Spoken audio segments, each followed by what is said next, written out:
ભુજ ખાતે પક્ષીઓની સારવાર માટે કેમ્પનું આયોજન કરાયું હતું। ભુજ ખાતે સુપાર્શ્વ જૈન સેવા મંડળ દ્વારા ઉત્તરાયણ પર્વ નિમિત્તે ઘાયલ પક્ષીઓની સેવા સારવાર કરવામાં આવી હતી। સ્ટોરી રિપોર્ટ બાય કરણ વાઘેલા, ભુજ। જે રીતે મહંત રાજુ મહારાજે જે સંદેશો આપ્યો એ સંદેશાને હું દોહરાવું છું। મકર સંક્રાંતિ ઉત્તરાયણના દિવસે જેમ શુભકામનાઓ પાઠવી આજનું પર્વ માટે બધાને શુભકામના આપું છું। સાથે સાથે જેમ વાત કરી કે મારો ઉત્સવ, મારી મજા, મારા મહોત્સવ કોઈને નુકસાન ન પહોંચે એ પણ એટલી જ કાળજી રાખવી જોઈએ। અને આ એક સૂર્યનારાયણ મેં પહેલાં કીધું કે આજે સૂર્ય પોતાની દિશા બદલે છે ને આજના જે કિરણો છે એ સાયન્સ અને વૈજ્ઞાનિક દૃષ્ટિએ પણ એ માણસના માનસિક શારીરિક તંદુરસ્તી માટે પણ જરૂરી છે।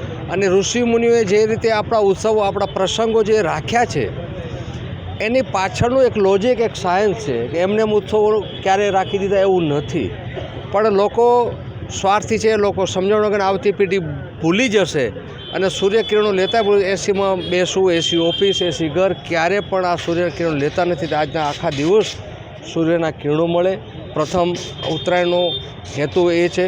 અને જે રીતે આ સુપાર્શ્વ જૈન સેવા સમાજે વર્ષોથી જે કરી રહી છે એ સેવા કે લોકો દ્વારા લોકોના સમજણ અભાવને કારણે કોઈક પક્ષીઓને, કોઈક અબેલા જીવને પણ નુકસાન થતું હોય, એ નુકસાન પહેલું તો ઓછું થાય, નુકસાન થયેલા પક્ષીઓને પણ સારવાર મળે, એને પણ જીવવાનો અધિકાર છે। અને એ પણ જે ઘાયલ પક્ષીઓ આવે ને અહીંયા ટ્રીટમેન્ટ લઈને પાછા ઉડતા થાય એવા શુભ હેતુથી અનેક પ્રકારના જીવદયા કામો થતા હોય એનામાંનો એક આ પ્રયત્ન છે। આપણે સૌ સાથે મળી કોઈપણ સમાજ, કોઈપણ ટ્રસ્ટ, કોઈપણ વ્યક્તિ એકલો નથી કરી શકવાનો, એના પણ જો લોકોનો સહયોગ જોડાય તો જે કરુણા કોઈકને ઉપજે, કોઈકના દિલમાં સંવેદના છે એ સંવેદના મોટા પ્રમાણમાં લોકો સમજે, લોકો જાણે અને લોકો એનો ઉપયોગી થાય।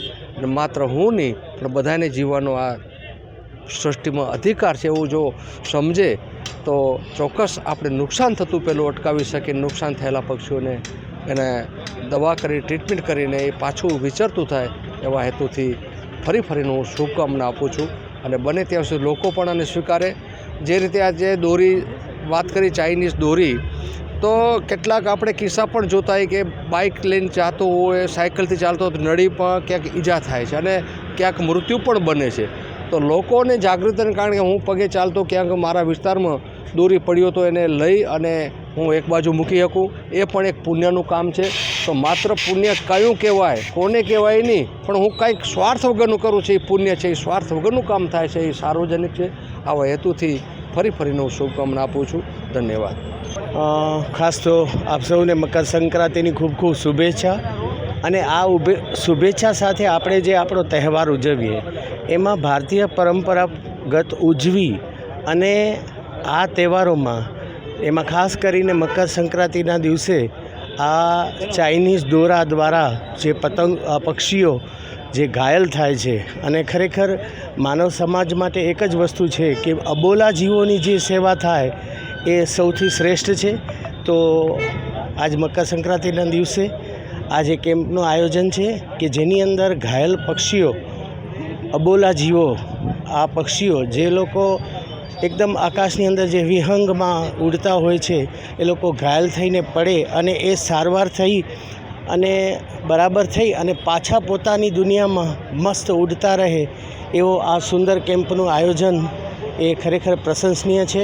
ખૂબ ખૂબ શુભેચ્છા પાઠવું છું આ સુપાર્શ્વ જૈન સેવા મંડળને અથવા આવી કોઈ પણ સેવા કરતી સંસ્થાઓને કે જેઓ આ પક્ષીઓ માટે આવું સુંદર કાર્યનું આયોજન કરી રહ્યા છે।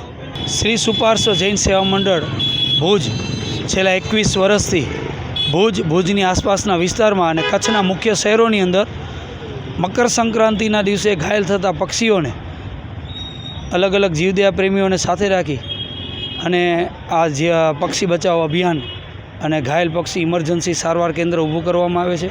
એમના નંબર પણ લોકો સુધી પહોંચાડવામાં આવે છે કે એ વિસ્તારની અંદર ક્યાંય પણ ઘાયલ પક્ષી થાય તો તરત એ નંબર ઉપર ફોન કરશો એટલે લોકો એને જીવદયા પ્રેમીઓને રેસ્ક્યુ કરી એને પ્રાથમિક સારવાર આપીને એને બચાવી શકે। લગભગ અત્યાર સુધીમાં 21 વર્ષની અંદર 25,000થી વધુ પક્ષીઓને સંસ્થા દ્વારા બચાવવામાં આવ્યા છે. દર વર્ષે 70થી 80 પક્ષીઓ સંક્રાંતના દિવસે આવતા હોય છે. એ સંક્રાંતના દિવસે જે પક્ષીઓ આવે છે એનો રેશિયો ઓછો છે, પણ સંક્રાંત પછીના જે 10 દિવસની અંદર જે પક્ષીઓ આવે છે એનો રેશિયો વધી જાય છે.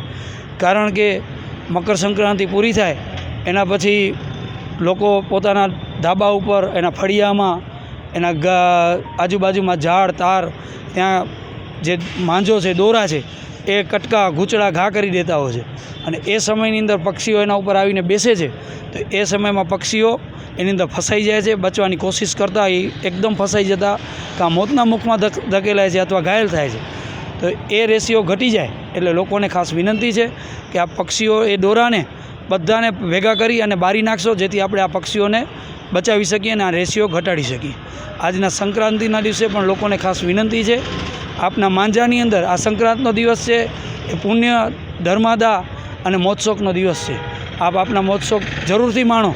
સાથે આપના સાથે પક્ષી જ્યારે દોરની અંદર ઘર્ષણમાં આવતા હોય તો તરત જ આપનો દોરો કાપી નાખજો, જેથી ઘર્ષણ ન થાય અને પક્ષીને આપણે બચાવી શકીએ. સૌને મકર સંક્રાંતિની હાર્દિક શુભેચ્છા છે. જીવો અને જીવાદેવના સૂત્ર સાથે આપણે સૌ આનંદ પણ લઈએ અને મૂંગા જીવોને બચાવીએ પણ ખરા, એવો અમારી એક નમ્ર વિનંતી છે. કચ્છની પ્રજાનું માનીતું અને કચ્છની પ્રજાના સાથ સહકાર અને પ્રેમથી સાકાર થયેલું એલબી મોલ એટલે કે લુગડા બજાર ફેમિલી શોરૂમ. અમારું address Bhuj branch, Anam ring road, Bhuj, Kutch. Mobile number 8980413537. Mandvi branch, Nandanvan society, Mandvi, Bhuj highway, market યાર્ડની બાજુમાં, માંડવી, કચ્છ. Mobile number 6353695514. નોંધ: રવિવારે આખો દિવસ શોરૂમ ખુલ્લો રહેશે.